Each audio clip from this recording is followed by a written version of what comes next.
Hello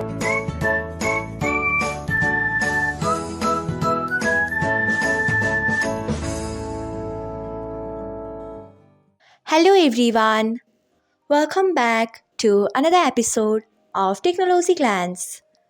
Today, in this video, I'm going to guide you through how you can enable swipe right to reply on Fiber.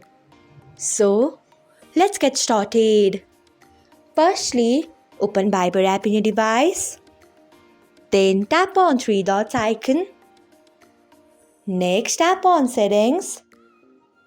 After that, tap on calls and messages. Next, you can see the option of swipe right to reply.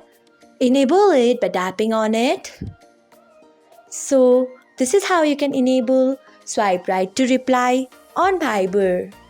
Thanks for watching. If you found this guide helpful, we would love it if you hit the thumbs up button below. We upload great new tech tutorials like this one every day, so do not forget to subscribe to our channel and hit the bell icon so that you'll never miss another update.